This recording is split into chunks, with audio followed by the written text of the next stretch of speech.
Hello hi students, आज की class में हम करने जा रहे हैं इलेक्ट्रोकेमिस्ट्री के न्यूमेरिकल्स। राइट, लास्ट क्लास थी हमारी पहली क्लास जिसमें कि हमने सॉल्यूशन के न्यूमेरिकल्स किए थे और ये क्वेश्चन नंबर 9 तक हमने कंप्लीट किया था। ओके, सो आज हम करेंगे इलेक्ट्रोकेमिस्ट्री के न्यूमेरिकल। कहाँ से? सवाल नंबर 10 से। तो आई होप आपको पिछली वाली क्लास में हर एक न्यूमेरिकल समझ आ गया होगा बढ़िया से। और अब हम स्टार्ट करते हैं अपना पहला सवाल आज का। इसमें हमें क्या दिया हुआ है? Calculate the equilibrium constant for the reaction occurring in the following cell at 298 kelvin. Equilibrium constant का मतलब होता है बच्चों यहाँ पर केसी। हमें क्या फाइंड आउट करने को बोला हुआ है? केसी हमें फाइंड आउट करना है। राइट, तो सबसे पहले मैं आपको ये बताता हूं कि ये केसी बेसिकली आता कहां से है। तो आप सबको पता होगा नस्ट इक्वेशन होती है ई सेल इक्वल्स टू क्या? ई नॉट सेल माइनस 0.059, क्योंकि टेम्परेचर कितना दिया हुआ है? 298 kelvin, 0.059 by N log product by reactant, या कि लॉग यहाँ पे क्यूसी आता है। ओके, अब इक्विलिब्रियम के दौरान क्या होता है? ई सेल का वैल्यू हो जाता है 0, जहां से हम अगर आगे इसको सॉल्व करें और क्यूसी किसके बराबर हो जाता है इक्विलिब्रियम पे? केसी के बराबर हो जाता है। तो लॉग पी बाई आर की जगह हम क्या लिख सकते हैं? केसी लिख सकते हैं।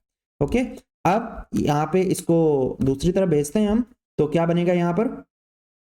ई नॉट सेल इक्वल्स टू कितना आ जाएगा? 0.059 डिवाइडेड बाई एन लॉग केसी। अच्छा, जब सवाल आएगा तो आपको जाहिर सी बात है डेरिवेशन नहीं करना है, आपको डायरेक्ट फॉर्मूला पता होना चाहिए। फॉर्मूला आया कहां से ये मैं आपको बता रहा हूं। तो ये हो जाएगा, मैं यहाँ पे डायरेक्ट फॉर्मूला भी यूज कर सकता था, लेकिन आपको वो चीज समझ आनी चाहिए कि आता कैसे ये फॉर्मूला। लॉग केसी का वैल्यू कितना हो जाएगा? N E naught cell divided by 0.059।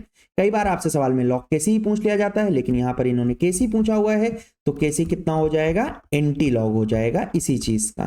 ठीक है, anti log n E naught cell divided by 0.059।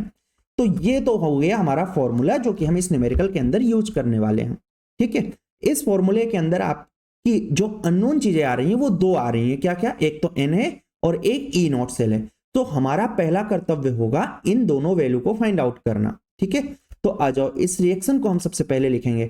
आपको पता है ये सेल रिप्रेजेंटेशन का फॉर्म दिया हुआ है। सेल रिप्रेजेंटेशन का फॉर्म कैसे किया जाता है? लोन से किया जाता है। ठीक है, किससे किया जाता है? लोन से किया जाता है। लोन बोले तो लेफ्ट पे ऑक्सीडेशन, और वो किसका हो रहा होगा? एनोड का। यानी लेफ्ट साइड पे जो लिखा होता है भाई वो एनोड होता है, राइट साइड पे जो लिखा होता है वो कौन होता है? कैथोड होता है। तो ये एक शॉर्ट ट्रिक है, कह सकते हो आप, लोन, जिससे आपका सेल रिप्रेजेंटेशन किया जाता है। हमारा यहाँ पे टारगेट ये नहीं है कि केवल और केवल आपको सीधा सीधा न्यूमेरिकल बता दिया जाए, उससे रिलेटेड जो भी कॉन्सेप्ट है वो भी साथ के साथ ही आपको बताया जाता है। ठीक है, सो दैट आपका चैप्टर जो हुआ पढ़ने के दौरान थोड़ा बहुत भी कच्चा पक्का रह गया तो वो यहाँ पे आपका पूरी तरीके से एकदम क्रिस्टल क्लियर हो जाए। राइट, तो ये हमारा हुआ लेफ्ट साइड पे एनोड और राइट साइड पे क्या हो गया? हमारा कैथोड हो गया। ये सेल रिप्रेजेंटेशन हो गया। अब हम सबसे पहले क्या करेंगे? E naught cell find out करेंगे। ई नॉट का फॉर्मूला क्या होता है? E naught cathode minus E naught anode, provided anode और cathode must be in reduction potential. यहां पे ये वैल्यू देखेंगे, क्या ये रिडक्शन में दी हुई है? बिल्कुल दी हुई है, +2 से 0 जा रहा है। ठीक है, क्या ये रिडक्शन में दिया हुआ है? बिल्कुल दिया हुआ है, +2 से 0 जा रहा है, तो कोई भी दिक्कत वाली बात नहीं है यहां पर। तो हम यहां पर फिर से मैं आपको एक बात बता देता हूं। यहां पे मैं जो है तो एक शॉर्ट ट्रिक यूज करता हूं, जो कि क्या होता है? ई नॉट बड़ी वैल्यू माइनस ई नॉट छोटी वैल्यू। आपको यहाँ पे जो बड़ी वैल्यू दिख रही हो उसको माइनस कर दो छोटी वैल्यू से, आपको क्या मिल जाएगा? ई नॉट सेल मिल जाएगा। यहाँ पर बड़ी वैल्यू कौन सी है? बड़ी वैल्यू ये नहीं है, ध्यान रखिएगा, माइनस साइन लगा हुआ है। ठीक है, बड़ी वैल्यू हमारी कौन सी हो जाएगी? माइनस की 0.25। तो बड़ी हो गई माइनस की 0.25, और माइनस का छोटी वैल्यू कौन सी है हमारी? -0.28। एक माइनस पहले से लगा हुआ है तो प्लस का हो जाएगा ये कितना? 0.28। इसको हम सॉल्व करते हैं, कितना आ जाएगा? 0.03 वोल्ट आ जाएगा। ये तो हमारा क्या आ गया? ई नॉट सेल आ गया। इसमें हमें ये चीज फाइंड आउट करनी थी। ठीक, अब दूसरी बात हमें क्या निकालना है? एन निकालना है। एन आपको देख के पता लग रहा होगा यहाँ पे कितने इलेक्ट्रॉन का एक्सचेंज हो रहा है। जब कोबाल्ट से कोबाल्ट +2 जा रहे हैं तो 2 इलेक्ट्रॉन का, Na+2 से Na जा रहे हैं तो कितने इलेक्ट्रॉन का? 2 इलेक्ट्रॉन का। ओके, तो एन का वैल्यू यहां पर कितना हो जाएगा? एन का वैल्यू हमारा इस सवाल के अंदर 2 हो जाएगा। तो क्या आपको सारी बातें समझ आ गई हैं? थोड़ा सा मैं आपको एन के बारे में एक और बात बताता हूं। अगर मान लो एक पे 1 इलेक्ट्रॉन का डिफरेंस हो रहा हो, सपोज आप कंसिडर करो एक केस में कितने इलेक्ट्रॉन का एक्सचेंज हो रहा है? 1 इलेक्ट्रॉन का, और एक में 3 इलेक्ट्रॉन का, तब उस दौरान एन का वैल्यू कितना होगा? तो आप इसको भी 3 से मल्टीप्लाई कर दोगे, एन का वैल्यू 3 आ जाएगा। राइट, एक में मान लो 2 इलेक्ट्रॉन का एक्सचेंज हो रहा होगा और एक में 3 इलेक्ट्रॉन का हो रहा होगा, तब क्या करेंगे, एक को 3 से मल्टीप्लाई, एक को 2 से मल्टीप्लाई, कुल मिला के हमारा जो टारगेट होता है यहाँ पे वो ये होता है कि दोनों केस में जो वैल्यू होनी चाहिए वो बराबर होनी चाहिए इलेक्ट्रॉन्स की, राइट। तो n का वैल्यू हमारा कितना आ जाएगा, 6 आ जाएगा। इस तरीके से हम काम करते हैं। अभी आगे भी जो न्यूमेरिकल्स आएंगे उनमें भी हम सेम कॉन्सेप्ट का यूज करने वाले हैं। सो आपका n का वैल्यू भी आप बहुत बढ़िया से, आपको अब भी समझ आ गया होगा, आगे जब आपकी और प्रैक्टिस हो जाएगी तो और बढ़िया से आपको चीजें क्लियर हो जाएंगी। यहां पर n का वैल्यू कितना है, 2 है, तो हम क्या कर देते हैं, kc इक्वल्स टू कितना आ जाएगा हमारा, nt log n कितना निकाला हमने, n हमने निकाल दिया 2, ई नॉट हमारा कितना आया 0.03 डिवाइडेड बाय 0.059। अब यहां पर मैं आपको एक राज की बात बता देता हूं, इसकी बात बता देता हूं, राज की बात बता देता हूं, चुपचाप से बता रहा हूं, राज की बात है, ठीक है। क्या करना भाई लोग, आप लोग जो 0.059 है इसको ना चुपचाप से क्या करना, किसी को बताना नहीं, बस 0.06 ले लेना, ठीक है। क्या ले लेना, 0.06 ले लेना। बोले सर इससे क्या होगा, इससे होगा ये कि 3 और 0.06 कट जाएगा और 2 से 2 कट जाएगा, कितना आ जाएगा 1, एंटी लॉग 1 कितना हो जाएगा, एंटी लॉग 1 हो जाएगा 10, क्योंकि एंटी लॉग जो होता है लॉग का जस्ट अपोजिट होता है। 10 का लॉग कितना होता है 1, तो 1 का एंटी लॉग कितना हो जाएगा 10, तो इसका हमारा जो इक्विलिब्रियम कांस्टेंट केसी का वैल्यू हो जाएगा वो कितना हो जाएगा 10 हो जाएगा। तो आई होप आपको ये न्यूमेरिकल बहुत ही बढ़िया से समझ आ गया होगा और इसमें हमने जो भी चीजें यूज करी हुई वो भी आपको समझ आ गई हैं। मेन हमने क्या देखा है, n कैसे फाइंड आउट करते हैं और ई नॉट सेल कैसे फाइंड आउट करते हैं। ये आपको आगे आने वाले न्यूमेरिकल्स जो है, नस्ट इक्वेशन वगैरह के जो सवाल हैं उनमें आपकी बहुत ज्यादा हेल्प होने वाली है इन चीजों से। सो अब हमारा आ गया अगला सवाल, इसको मैं थोड़ा सा ऊपर करता हूं, ओके। तो देखिए, write the Nernst equation and calculate the potential of this cell at 298 kelvin. Board के अंदर ये एक सवाल जो है बहुत ही ज्यादा पूछा जाता है, 3 मार्क्स में पूछा जाता है, 3 नंबर का सवाल रहेगा और आने के चांसेस बहुत ही ज्यादा होते हैं, ठीक है। मतलब हर साल ऐसा कोई पेपर नहीं होता है जिसमें नस्ट इक्वेशन से सवाल ना पूछा जाए, ठीक है। बहुत ही बढ़िया से, गलतियां होने के चांसेस थोड़ा सा इस सवाल में हो जाते हैं ज्यादा, क्योंकि कैलकुलेशन का पार्ट आ जाएगा, लॉग वगैरह यूज हो जाता है, इसलिए आप मिस्टेक कर देते हो। तो स्टेप बाय स्टेप आपको चीजें समझनी है, ठीक है, सो दैट आप पेपर में बिल्कुल भी गलतियां ना करो।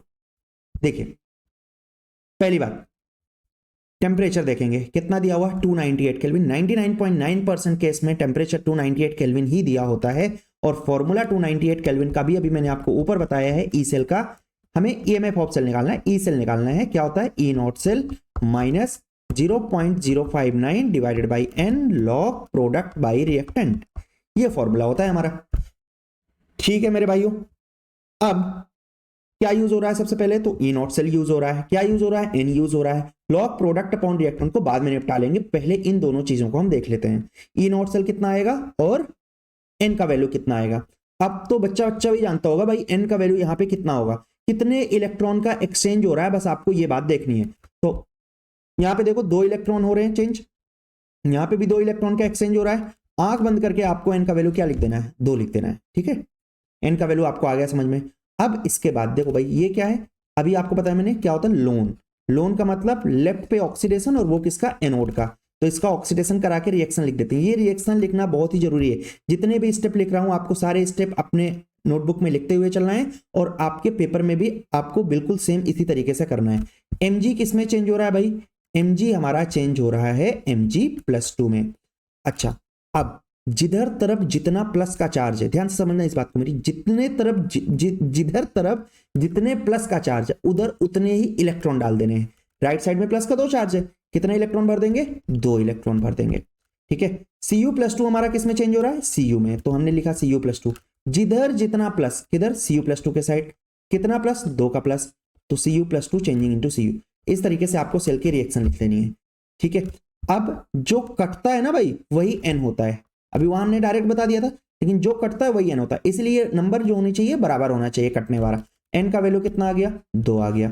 रिएक्शन हमारी क्या हो गई, Mg+Cu+2, प्रोडक्ट में Mg+2 plus Cu, Mg+2 plus Cu। बोले सर क्या रिएक्शन लिखना जरूरी है, बहुत ही ज्यादा जरूरी है रिएक्शन लिखना, क्योंकि इसी से आप प्रोडक्ट अपॉन रिएक्टेंट वाला जो फैक्टर है ना, यहाँ पे ये वाली चीज जो है, ये वाली चीज आप यहीं से लिखते हो, लॉग प्रोडक्ट बाय रिएक्टेंट, ठीक है। यहां पे मैं Mg+2 का कॉन्सेंट्रेशन लिख देता हूं, कितना दिया हुआ है 0.001 दिया हुआ है, और Cu+2 का कितना, Cu+2 का कितना दिया हुआ है 0.0001 दिया हुआ है, ठीक है। अब हम ई नॉट सेल निकाल देते हैं। ई नॉट सेल हमारा कितना हो जाएगा भाई, अभी ऊपर बताया ना मैंने आपको, ई नॉट बड़ी माइनस ई नॉट छोटी, प्रोवाइडेड बड़ी एंड छोटी must be in reduction potential, दोनों ही हमारी रिडक्शन पोटेंशियल में होनी चाहिए। तो ई नॉट बड़ी माइनस ई नॉट छोटी, तो भाई बड़ी वैल्यू कितनी है, दोनों में से देख के बता दो, 0.34 बड़ी वैल्यू है, ठीक है। छोटी वैल्यू कितनी है, माइनस का 2.36, माइनस माइनस आपको पता है क्या हो जाएगा, प्लस हो जाएगा, तो इसका आंसर कितना आ जाएगा, 2.7 वोल्ट आ जाएगा। ये हमारे ई नॉट सेल की वैल्यू हो गई। हमें निकालना क्या है, ई सेल निकालना है, फॉर्मूले में फिट कर देते हैं, ठीक है। E cell equals to E naught cell, E naught कितना है 2.7 माइनस, अच्छा एक मैंने आपको बात बताई थी ना, उसको यूज करना है। बिल्कुल आपके आंसर में बिल्कुल भी डिफरेंस नहीं है, मतलब बिल्कुल भी यानी बहुत थोड़ा सा डिफरेंस आएगा, और डेसिमल के 2 डेसिमल प्लेसेस के बाद का डिफरेंस आएगा, तो इसलिए आपको बिल्कुल भी घबराने वाली बात नहीं है, आराम से जैसा बोला हुआ है वैसा करने का, ठीक है। भाई ने बोला करने का तो करने का। 0.059 अपॉन एन, एन कितना 2 लॉग पी बाई आर, ये सारी बातें जो हैं ये आपके कैलकुलेशन स्किल्स को ध्यान में रखते हुए बनाई गई हैं, ठीक है। मुझे पता है आप गलतियां करते हो, अब 0.059 लेने जाओगे कितना आएगा, वो फिर 0.295 आएगा, फिर उसका मल्टीप्लाई करोगे, वो थोड़ा सा कॉम्प्लिकेटेड हो जाएगा। 0.0295 और 0.03 बहुत ही कम डिफरेंस है, कितना 0.05 का डिफरेंस है, ठीक है। तो log P by R, P by R, P by R, P by R, P कितना है mg+2 प्रोडक्ट। हाँ मैंने कई बार देखा हुआ है कि बच्चे यहाँ पे P की जगह इसको यूज करते हैं और R की जगह इसको यूज करते हैं। आप जब log P बाई R करोगे तो इसका प्रोडक्ट बाई रिएक्टेंट आपको नहीं लिखना है, ध्यान रखना है। किसका लिखना है, ये जो भाई आपने रिएक्शन बनाई है ना वो आज ही के लिए बनाई है, इसी बात के लिए बनाई है कि आप P बाई R सही से लिख पाओ, ठीक है। तो प्रोडक्ट कितना है हमारा 0.001 है, रिएक्टेंट कितना है हमारा 0.0001 है, ठीक है। अब आप देख पा रहे होगे 2.7 हो गया, मैंने क्या बोला इसको 0.06 ले लेना है, ठीक है। तो ये कितना आ जाएगा 0.03 आ जाएगा, ठीक है। 0.005 का डिफरेंस होता है ये, तो लॉग कितना हो जाएगा यहाँ पे, अब देखो ये कितना हो जाएगा लॉग 10 की पावर -3, ये कितना हो जाएगा लॉग 10 की पावर -4, ये ऊपर जाएगा 4 बन जाएगा, 4 - 3 कितना हो जाएगा लॉग 10 हो जाएगा। क्या आपको पता है लॉग 10 कितना होता है, अभी ऊपर एंटी लॉग में यूज हुआ था, कितना होगा लॉग 10 का वैल्यू 1 हो जाएगा। क्या आंसर बनेगा 2.7 - 0.03, यानी कि इसका आंसर आ जाएगा 2.67, और यूनिट क्या हो जाएगी वोल्ट, वोल्ट इसका यूनिट होगा। ईएमएफ ऑफ सेल है। इस तरीके से हम नस्ट इक्वेशन के सवालों को करते हैं, ठीक है। क्या क्या क्या हमने स्टेप्स फॉलो किए, सबसे पहले हम क्या करेंगे रिएक्शन को लिखेंगे, ठीक है। रिएक्शन को लिख लिया हमने, एन का वैल्यू फाइंड आउट कर लिया, एन निकालने के बाद जब रिएक्शन लिख लेंगे तो हमें पी बाई आर पता लग जाएगा। फिर हमने क्या किया ई नॉट सेल निकाल लिया, ई नॉट सेल के लिए हमने क्या किया ई नॉट बड़ी माइनस ई नॉट छोटी, प्रोवाइडेड बड़ी छोटी must be in reduction potential, वो निकालने के बाद हमने फॉर्मूले में फिट कर देना है, ठीक है। ओके आगे चलते हैं हम, सवाल नंबर है हमारा 12 नंबर क्वेश्चन है हमारा, a solution of NiNO3 whole twice. देखिए ये जो सवाल होता है भाई ये होता है फैराडे लॉ के ऊपर, ठीक है। अब हमारी पीडीएफ में 2-3 न्यूमेरिकल्स होंगे फैराडे लॉ के ऊपर, ठीक है। तो इन 2-3 न्यूमेरिकल से आपको कॉन्सेप्ट को बढ़िया से सीख लेना है, और आप अगर इस कॉन्सेप्ट को सीख जाते हो तो आप बड़े आराम से अपने पेपर का सवाल कर पाओगे, और फिर इसके बाद आप एनसीईआरटी जब सॉल्व करोगे तो आप देख पाओगे कि बहुत ही इजीली आप चीजों को कर पाओगे बिना किसी डिफिकल्टी के। बस आपको चीजें ढंग से समझते जानी है, क्योंकि अब जैसे ये सवाल है, ठीक है, अब इस सवाल के अंदर मैं पूरा आपको कॉन्सेप्ट सिखाऊंगा और किस तरीके से इन सवाल को अटेम्प्ट करना होता है ये भी आपको सिखाया जाएगा। तो अ solution of NiNO3 whole twice is electrolyzed using platinum electrode using a current of 5 ampere for 20 minutes. What is the mass of nickel deposited at cathode? देखिए सबसे पहला काम होता है यहाँ पे निकल का ऑक्सीडेशन स्टेट निकालना, Ni का क्या निकालना ऑक्सीडेशन स्टेट निकालना। अब आप में से बहुत सारे स्टूडेंट्स ऐसे होंगे जिनको ऑक्सीडेशन स्टेट निकालना नहीं आता होगा, यानी ऑक्सीडेशन स्टेट का O भी नहीं आता होगा। तो आपको करना क्या है, कुछ चीजें हैं जो कि आपको याद रखनी है। क्या क्या, जितने भी हेलोजन होते हैं सबका ऑक्सीडेशन स्टेट कितना होता है -1, यहाँ पे यूज करना है आपको, ठीक है। वैसे सबका ऑक्सीडेशन स्टेट -1 फिक्स होता नहीं है, फ्लोरीन का ही होता है, बट यहाँ पे आपको क्या लेना है -1 लेना है, ठीक है। नाइट्रेट NO3 -1 होता है, कोऑर्डिनेशन कंपाउंड में भी आप इसको यूज करते हो, NO3 का -1, सल्फेट का कितना होता है -2, और हाइड्रोक्साइड का कितना होता है -1 होता है। ये चीजें आपको अगर पता है तो आप बड़े आराम से ऑक्सीडेशन स्टेट निकाल पाओगे। निकल हमें नहीं पता, x ले लीजिए, NO3 -1 होता है, -2 बराबर 0 कर दीजिए, x का वैल्यू कितना आ गया, +2 आ गया। बस ये हो गई ऑक्सीडेशन स्टेट। अगर मान लो कल को कॉपर सल्फेट दे दें, जो कि अगले वाले सवाल में देंगे, तो क्या ले लोगे, x सल्फेट का कितना -2 = 0, तो x = कितना आ गया, +2 आ गया। कल को मान लो आपको वो दे दें NiOH कोल्ड ट्वाइस, कोई दिक्कत वाली बात है क्या जीवन में, बोले सर कोई दिक्कत नहीं है, x OH का कितना -1, कितने हैं, 2 हैं, x -2 = 0, तो x का वैल्यू कितना आ गया हमारा, +2 आ गया।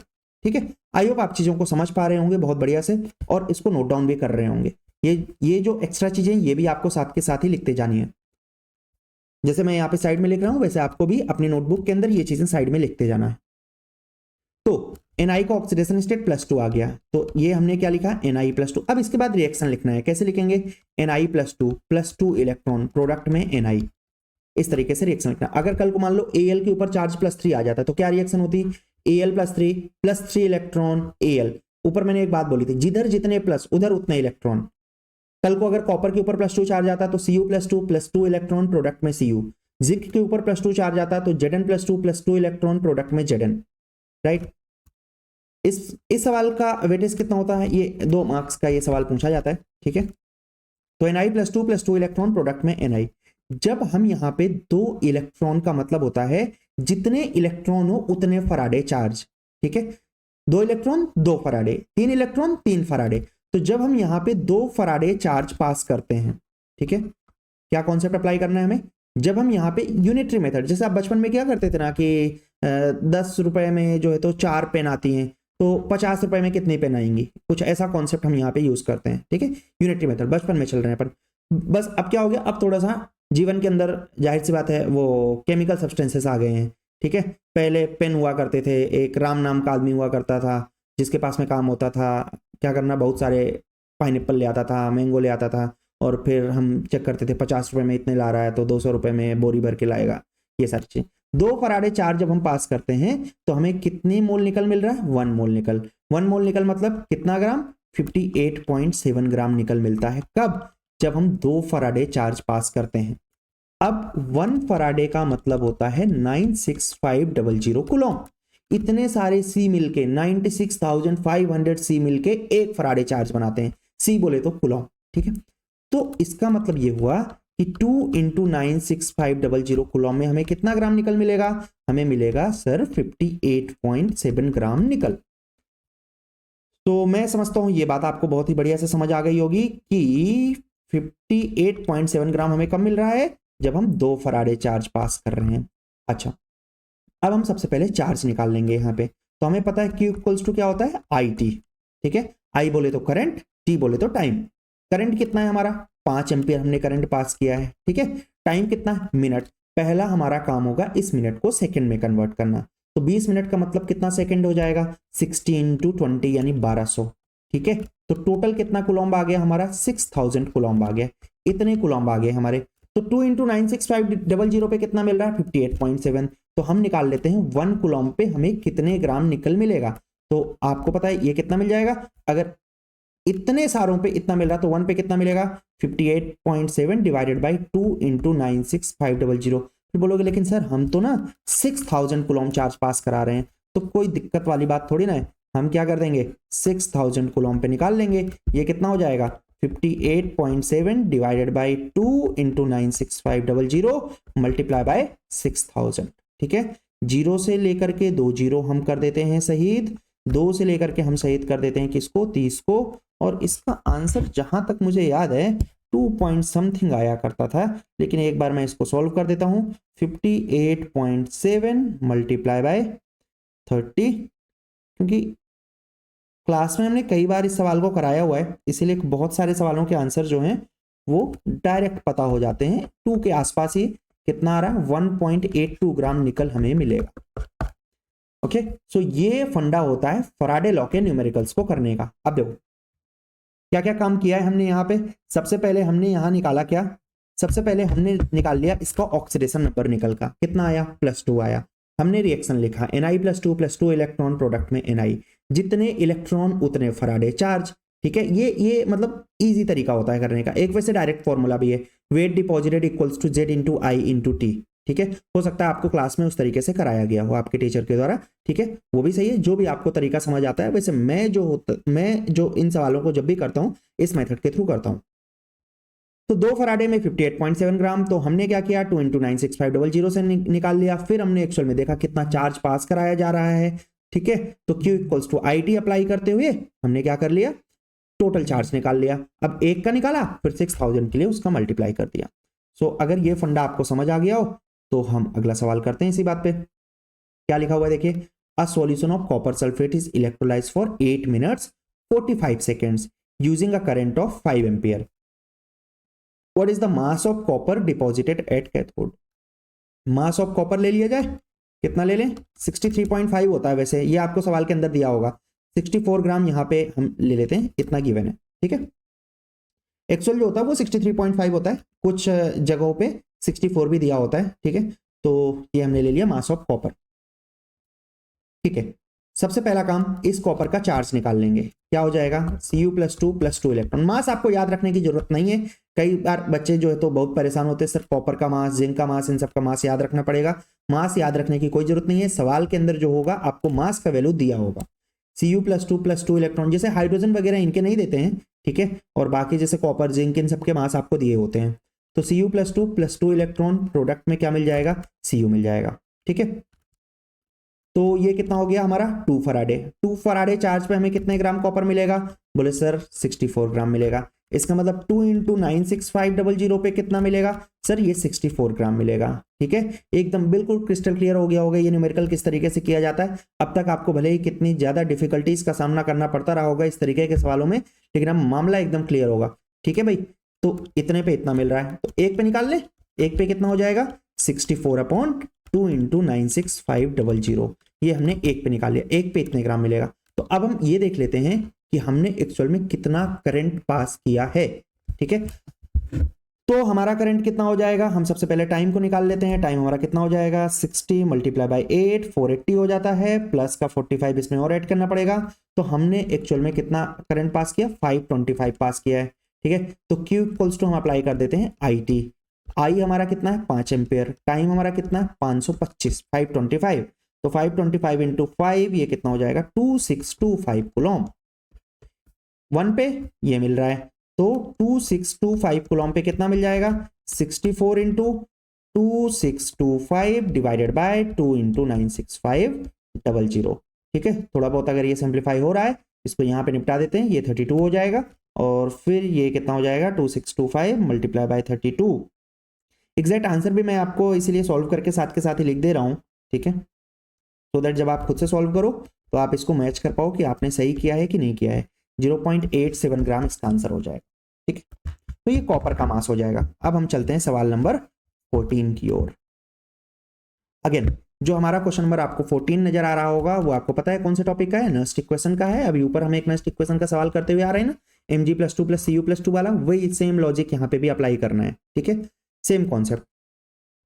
298 केल्विन, मैंने आपको पहले भी बोला था कि टेम्परेचर जो होता है वो 99.9% केस में कितना रहेगा, 298 केल्विन रहेगा। ई सेल हमें फाइंड आउट करना है, तो ई सेल का फॉर्मूला नेक्स्ट इक्वेशन का याद हो जाना चाहिए अब तक आपको formula, E naught cell minus 0.059 divided by N log product upon reactant होता है, ठीक है। पहला काम क्या करें, ई नॉट सेल लिख लेते हैं, ई नॉट सेल निकाल लेते हैं, ठीक है। साइड में ई नॉट सेल निकाल लिया हमने, E naught cathode minus E naught anode. अच्छा अब बोले सर कैथोड कौन एनोड कौन, पहले आपको पता है लोन क्या ले लेना है, कैथोड एनोड के लिए लोन ले लेना है। लोन यानी लेफ्ट पे ऑक्सीडेशन वो एनोड, ये एनोड है ये कैथोड है। बोले सर यहाँ पे ना सर इन्होंने ना एक ही ई नॉट वैल्यू दी है, तो क्या इन्होंने गद्दारी कर दी, बिल्कुल भी गद्दारी नहीं करी है। क्यों, क्योंकि हाइड्रोजन है ना दूसरा इलेक्ट्रोड, और हाइड्रोजन को तो स्टैंडर्ड माना हुआ है, और इसका पोटेंशियल कितना होता है 0 वोल्ट। तो मेरे भाई एक 0 वोल्ट है, एक माइनस का 0.40 वोल्ट है, कौन हुआ बड़ा वैल्यू 0 वोल्ट हो गई, ठीक है, और माइनस माइनस प्लस 0.4, तो यानी कितना आ गया आंसर हमारा ई नॉट सेल का 0.4 वोल्ट, ठीक है।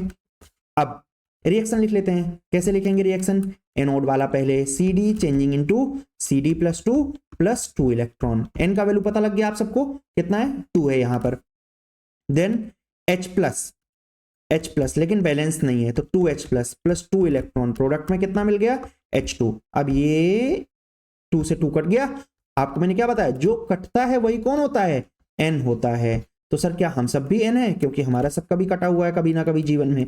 तो C D plus 2h plus product में कितना, सी डी प्लस 2 प्लस H2, आपका जितनी बार कटा हुआ है वो आपके लिए n है। ठीक है भाई, तो सी डी प्लस 2 कितना है, 0.02 है, और H प्लस का कॉन्सेंट्रेशन कितना है, 1m है। और जाहिर सी बात है सी डी का तो दिया नहीं रहेगा सौदा, क्यों, क्योंकि सॉलिड फॉर्म पे होता है। तो अब हम लिखते हैं ई सेल का फॉर्मूला। ई सेल क्या होता है, ई सेल हमारा होता है ई नॉट सेल माइनस 0. अच्छा, फॉर्मूला ऊपर हमने लिखा हुआ है तो इसको दोबारा से लिखने की कोई जरूरत नहीं है, इसको अपन कर देते हैं भैया इरेज। भाई हो जा, नहीं होना चाहता है कोई बात नहीं, दोबारा लिख देते हैं, नहीं होना चाहता है तो 0.059 by N log product divided by reactant. E naught cell हमने कितना निकाला, ई नॉट सेल हमने कितना निकाला, 0.4 निकाला, माइनस आपको क्या बात सिखाई हमने उसको यूज करिए, 0.059 डिवाइडेड बाई कितना हो जाएगा 2 log product by reactant. Product कितना है हमारा, प्रोडक्ट के अंदर हमारा सी डी प्लस 2 यूज हो रहा है। हाइड्रोजन का तो प्रेशर दिया हुआ है, कितना है वो 1 बार है, 1 बार है तो कोई दिक्कत वाली बात नहीं है ना, इंटू 1 ही होता है। अगर कोई और प्रेशर होता तो वो उससे मल्टीप्लाई हो जाता, बट अभी फिलहाल 1 बार ही प्रेशर दिया हुआ है, तो जीवन में कोई दिक्कत वाली बात है नहीं। 0.02 हो जाएगा डिवाइडेड बाई H प्लस का, देखो 2H प्लस है तो इसका ना स्क्वायर हो जाता है 1 का स्क्वायर, अब 1 का स्क्वायर तो जाहिर सी बात है क्या होगा, 1 ही होगा। तो देखो भाई क्या आंसर आया, 0.4 माइनस 0.03 इंटू लॉग 0.02। अब बोले सर ये जो लॉग 0.02 है इसको कैसे सॉल्व किया जाएगा, तो आ जाओ थोड़ा सा साइड में, इसको सॉल्व करना मैं आपको सिखाता हूँ। लॉग 0.02 का मतलब क्या हो जाता है भाई, log 2 into 10 to the power minus 2। अब यहाँ पे लॉग की एक प्रॉपर्टी होती है, लॉग ए इंटू बी होता है log A plus log B, तो log A plus log 10 to the power minus 2 हो जाएगा। तो ये कितना बन जाएगा, अब फिर लॉग की प्रॉपर्टी होती है, जो पावर में होता है ना उसको लॉग नीचे फेंक देता है, तो माइनस का 2 हो जाएगा, यानी कि क्या आ जाएगा वैल्यू, 0.3010 लॉग 2 होता है माइनस 2, यानी कि कितना आ जाएगा, माइनस का 1.7 आ जाएगा। तो क्या आंसर बना भाई ये 0.4 और माइनस का 1.7, तो आपको पता है माइनस माइनस क्या हो जाएगा, प्लस हो जाएगा, 1.7 इंटू 0.03। तो ये आपका बनेगा कितना, 17 3 होता है 51 है ना, तो 1.7 प्लस 1.7 इंटू 0.051 और इसमें हमने प्लस का कर दिया 0.051 में 0.4, तो क्या आंसर आ गया हमारा इसका 0.451 वोल्ट, राइट। तो यहाँ पे आपको लॉग की प्रॉपर्टी भी मैंने बता दी किस तरीके से हम लॉग की प्रॉपर्टीज यूज करते हैं, और ये हमारा सवाल भी हो गया। तो ये था हमारा कौन सा सवाल, सवाल नंबर 15। अब हम चलते हैं अपने सवाल नंबर 15 की ओर। देखिए भाई सवाल नंबर 15 जो है हमारा, इस सवाल के अंदर हमें डेल्टा जी निकालना है, और क्या निकालना है, डेल्टा जी निकालना है और ई सेल निकालना है, यानी ईएमएफ ऑफ सेल निकालना है। तो मैं आपको सबसे पहले डेल्टा जी का फॉर्मूला सिखा देता हूं, क्या होता है, डेल्टा जी होता है minus n F E cell, यानी डेल्टा जी निकालने के लिए हमें ई सेल को भी कैलकुलेट करना पड़ता है, ठीक है। अब ई सेल कैसे कैलकुलेट किया जाएगा, सेम नेक्स्ट इक्वेशन से, ठीक है। तो अब देखो इस सवाल को भी मैं आपको कंप्लीट कराऊंगा, ठीक है। सबसे पहला काम हम ई सेल निकालेंगे। टेम्परेचर देखो कितना है, 298 केल्विन है। पहले ही आपको बात बोली है कि 99.9% केस में टेम्परेचर आपको वो 298 केल्विन ही देंगे। तो सबसे पहला काम है इसके लिए ई नॉट सेल कैलकुलेट कर लेना। ई नॉट सेल कितना होता है, E naught cathode minus E naught anode. E naught cathode यानी ई नॉट बड़ी वैल्यू कितना है, माइनस का 0.44, और ई नॉट एनोड यानी 1.66 वोल्ट, कितना आ जाएगा ये 1.22 वोल्ट आ जाएगा, ठीक है। ये हमारा ई नॉट सेल हो गया। अब ई नॉट सेल निकालने के बाद हमारा अगला काम होगा क्या कैलकुलेट करना, ई सेल कैलकुलेट करना। तो उसके लिए हम सबसे पहले रिएक्शन लिख लेते हैं। Al किस में चेंज हो रहा है, Al+3 में, प्लस कितने इलेक्ट्रॉन भाई, 3 इलेक्ट्रॉन, ठीक है। बहुत ही बढ़िया से ये बात अब आपको समझ आ गई होगी। Fe+2 कितना इलेक्ट्रॉन, 2 इलेक्ट्रॉन, प्रोडक्ट में कितना Fe। बोले सर आपने अभी अभी एक बात बताई थी, जितना जो कटता है ना सर वही n होता है, लेकिन सर यहाँ तो कट ही नहीं रहा, तो कोई बात नहीं, अगर नहीं कट रहा ना तो इसके लिए हम क्या करेंगे, ऊपर वाले में 2 से मल्टीप्लाई, नीचे वाले में 3 से मल्टीप्लाई, तो 2Al। अब देखो जितनी भी पॉसिबिलिटीज हो सकती थी ना नेक्स्ट इक्वेशन के ऊपर मैंने आपको करा दी है सारी। सबसे पहला एक डायरेक्ट क्वेश्चन जिसमें n का वैल्यू 2 था, फिर इसके बाद जब हाइड्रोजन आ जाता है वो सवाल हमने किया। अब ये वाला जो सवाल है ना, इसमें आपको दो चीजें दे दी गई, डेल्टा जी भी दे दिया गया और ई सेल भी दे दिया गया। अब इसमें ऐसा सवाल मैंने दिया जिसमें आपको कुछ ना कुछ मल्टीप्लाई भी करना पड़े, 2 और 3 का मल्टीप्लाई करना पड़ा। अब इसके कारण से थोड़ा बहुत चेंजेस आ जाता है सवाल के अंदर। तो ये 2 हो जाएगा और ये कितने इलेक्ट्रॉन हो जाएंगे, 6 इलेक्ट्रॉन हो जाएंगे। और यहाँ पे 3 हो जाएगा और ये भी कितने इलेक्ट्रॉन हो जाएंगे, ये भी हमारे 6 इलेक्ट्रॉन हो जाएंगे। और यहाँ पे कितने Fe हो जाएंगे, 3 Fe। अब हम इसको ऐड कर देंगे, ठीक है। अब ये कट जाएगा तो n का वैल्यू कितना हो जाएगा, 6 हो जाएगा। तो क्या हमारा इक्वेशन क्या बना, 2Al plus 3Fe plus 2, product में 2Al plus 3 plus 3Fe, right. So E cell में हम पुट करते हैं, E cell equals to E naught cell यानी 1.22 माइनस 0.059 बाई n यानी कि 6 लॉग p बाई r। अब देखो प्रोडक्ट में क्या है, Al प्लस 3 है, इसका कोफिशिएंट कितना है, 2 है, तो इसके कोफिशिएंट का स्क्वायर यानी ये कितना है भाई, ये है आपका 10 की पावर माइनस का 2, ठीक है। तो इसका स्क्वायर कितना हो जाएगा, 10 की पावर माइनस का 4 डिवाइडेड बाई, ये प्रोडक्ट हो गया। Fe प्लस 2, 3Fe प्लस 2 है, 3Fe प्लस 2, 3Fe प्लस 2 यानी इसकी कोफिशिएंट कितना है, ये 2 इंटू 10 की पावर माइनस 2। इसकी कॉन्सेंट्रेशन जो भी है इसका क्या हो जाएगा, क्यूब हो जाएगा, राइट। जो भी कोफिशिएंट होता है ना, जब आप इक्विलिब्रियम कांस्टेंट लिखा करते हो यानी कि लॉग प्रोडक्ट बाय रिएक्टेंट लिखा करते हो या क्यूसी लिखा करते हो, जो भी कोफिशिएंट होता है वो पावर में चला जाता है। ये आपने क्लास 11th इक्विलिब्रियम चैप्टर में सीखा होगा, नहीं सीखा हुआ है तो अब आप समझ ही गए होगे। 1.22 माइनस, अभी अभी आपको क्या बताया मैंने, इसको क्या ले लेना है, 0.01 ले लेना है, ये ले लिया हमने 0.01। लॉग तो लॉग है भाई, लॉग तो लॉग है, 10 की पावर माइनस 4 तो रहेगा ही रहेगा, 2 का क्यूब कितना हो जाएगा, 8 हो जाएगा, 10 की पावर माइनस 6 कितना, 10 की पावर माइनस 2 कितना हो जाएगा, 10 की पावर माइनस का 6 हो जाएगा।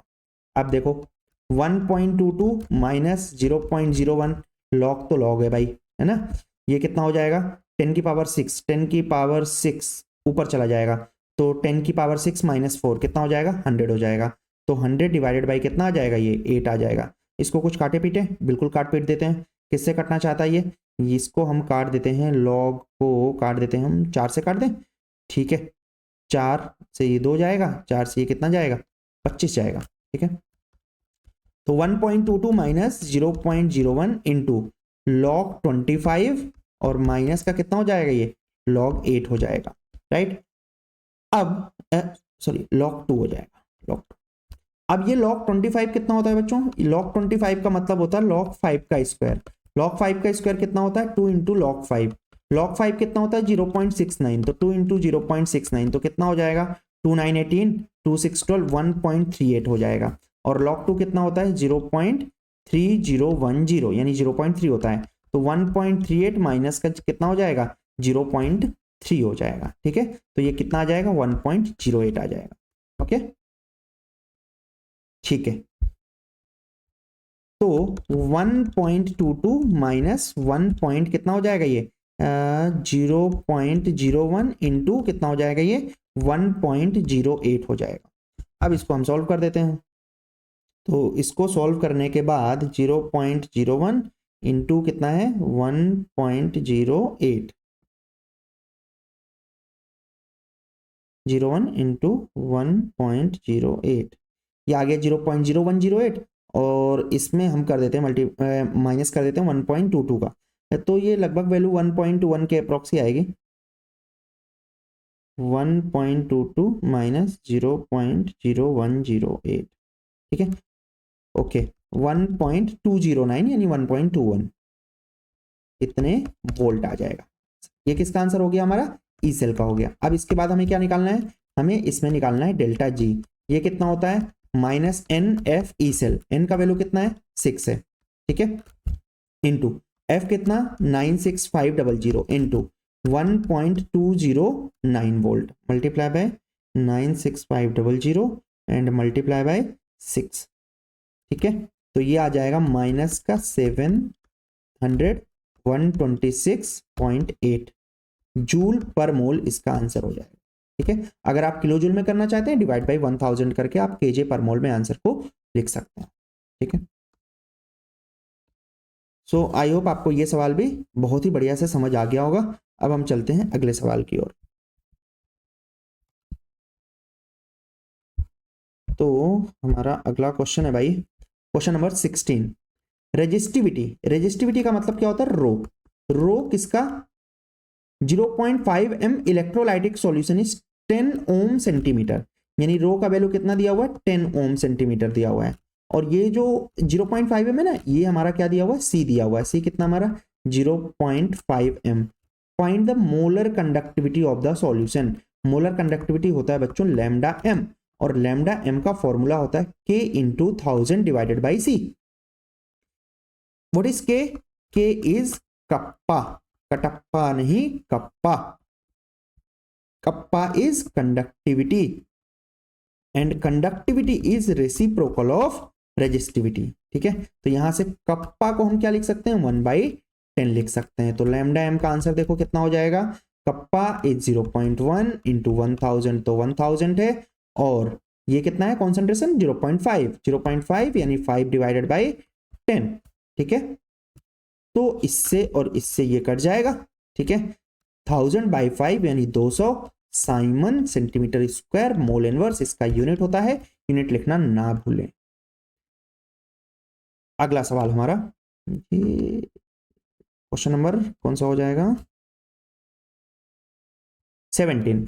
देखिए, ये जो सवाल है बच्चों, ये एक लॉ पे बेस्ड होता है। इस लॉ का नाम होता है कोलराउस लॉ।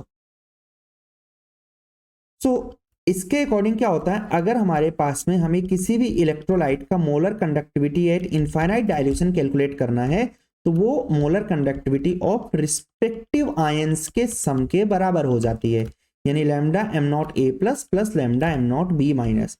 इस लॉ का नाम होता है बच्चों कोलराउस लॉ। हमें Al2SO4 यहां पे देना चाहिए था, Al2SO4 होल थ्राइस, तो हमें lambda naught m Al2SO4 whole thrice का अगर लिखना है तो ये कितना हो जाएगा भाई? 2 into lambda naught m Al plus 3 into इनका जो भी नंबर होता है ये आगे आ जाता है, 3 into lambda naught m SO4 minus 2। अब lambda naught m Al2SO4 whole thrice कितना दिया हुआ है? 758 दिया हुआ है, equals to 2 into Al plus 3 का कितना है? बोले सर यही तो जीवन में कैलकुलेट करना है, कोई दिक्कत वाली बात नहीं है। प्लस 3 इंटू कितना हो जाएगा? SO4 माइनस 2, ये कितना है? 160। तो यानी कि ये कितना आया? 758 माइनस 480 डिवाइडेड बाई कितना हो जाएगा? 2। यही x का वैल्यू हो जाएगा। तो ये इसको अगर हम सॉल्व करें, 758 माइनस का 480, ये आ गया 278, और इसको हम क्या करेंगे? 2 से डिवाइड कर देंगे, तो 139 आ जाएगा। यूनिट वही Simon centimetre square mole inverse. Right, तो ये कोलराउस लॉ पे सवाल था हमारा, बहुत ही बेसिक सा क्वेश्चन। अब जो अगला क्वेश्चन है हमारा, ये भी अगेन कोलराउस लॉ के दूसरे एप्लीकेशन पे बेस्ड है। इसमें हमें 3 चीजें दी हुई हैं, कौन कौन सी?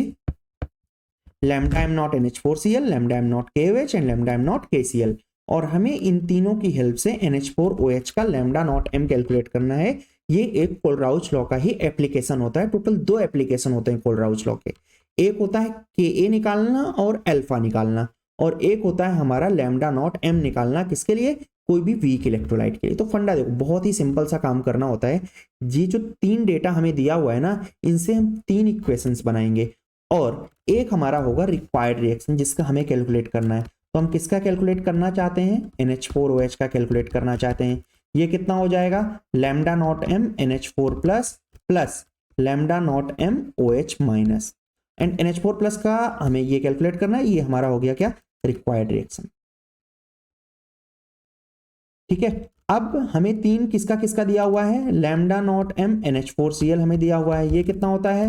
Lambda naught m NH4 plus plus lambda naught m Cl minus, right, और ये वैल्यू कितनी है? 129.8। फिर KOH का कितना है? Lambda naught m KOH। अभी ये ऊपर बताया मैंने आपको, रिस्पेक्टिव आयंस का सम कर देना है, तो lambda naught m K plus plus lambda naught m OH minus, और ये वैल्यू कितनी है? 248 है। ठीक है, फिर लैम्डा नॉट m KCl कितना है? Lambda naught m K plus plus lambda naught m Cl minus, और ये वैल्यू कितनी है? 126 है। अब आप देखो, आपको चाहिए क्या क्या, आपको एक तो NH4+ चाहिए और एक OH- चाहिए। अब इन तीन इक्वेशंस में देखो कहाँ पे NH4+ है और कहाँ पर OH- है। तो आप बोलोगे सर इन दोनों पे NH4+ और OH- प्रेजेंट है, और इस पे सर कुछ भी नहीं प्रेजेंट है, जो हमें चाहिए वो नहीं प्रेजेंट है। तो जो चीज जहां पे प्रेजेंट होगी ना, उन दो इक्वेशंस को आप ऐड करोगे, और जो आपको नहीं चाहिए वो क्या करोगे, जो चाहिए वो ऐड करोगे, जो नहीं चाहिए वो सब्ट्रैक्ट करोगे। ठीक हो गई बात। तो आप इन दोनों को ऐड करने वाले हो और इसको क्या करने वाले, सब्ट्रैक्ट करने वाले हो। तो ये कितना हो जाएगा 129.8 प्लस 248 और माइनस का कितना हो जाएगा 126। तो अब भाई इसमें देखो, इसको जब आप इसमें सब्ट्रैक्ट करोगे तो कितना आ जाएगा 3.8 प्लस कितना 248, तो कितना हो जाएगा 248 प्लस 3 कितना होता है 251, 251.8 Simon centimetre square mole inverse. ठीक है, तो आप सबसे पहले रिक्वायर्ड लिखोगे, रिक्वायर्ड लिखने के बाद आपको पता लग जाएगा कि आपको जीवन में चाहिए क्या। जब इतनी बात पता लग गई है तो फिर जहां जहां पे प्रेजेंट होगा उनको ऐड करने का, और जो नहीं चाहिए उसको सब्ट्रैक्ट करने का। ठीक है, अब देखो जब आप सब्ट्रैक्ट करोगे तो होगा क्या, Cl- से Cl- कट जाएगा, K+ से K+ कट जाएगा, बचेगा क्या, केवल और केवल NH4+ और OH- बचेगा, और यही आपको चाहिए। ठीक है, सो चलिए बहुत बढ़िया। अब हम चलते हैं अपने सवाल नंबर 19 की ओर। ठीक है, ये थोड़ा सा कुछ दिक्कत कर रहा है, वेट फॉर द प्रोग्राम करते हैं। एक सवाल हमारा बचा हुआ है। The standard electrode potential for a Daniell cell is 1.1 volt, calculate the standard Gibbs energy for the reaction. Standard Gibbs energy यानी डेल्टा जी नॉट कैलकुलेट करना है। डेल्टा जी नॉट कितना होता है -NF-E0 सेल। अगर डेल्टा जी कैलकुलेट करना होता है NFE होता है, डेल्टा जी नॉट कैलकुलेट करना होता है -NF-E0 होता है। इसको मैं यहाँ पे सॉल्व कर देता हूँ। नीचे जाने में थोड़ा सा ये दिक्कत कर रहा है, पता नहीं क्यों। तो माइनस का n कितना है इस रिएक्शन के लिए 2, F कितना है 96500, E0 सेल कितना है 1.1 वोल्ट। इसको हम सॉल्व कर देते हैं, कितना आ जाएगा 2.2 इंटू 965, 2.2 इंटू 965, ये कितना आ जाएगा 212, 2.2 इंटू 965, 2123, तो -21230 जूल पर मोल, राइट। तो ये थे हमारे इलेक्ट्रोकेमिस्ट्री के सवाल। अब हम अगली क्लास में करेंगे सवाल नंबर 20 से, राइट, जो कि हमारा चैप्टर होगा केमिकल काइनेटिक्स।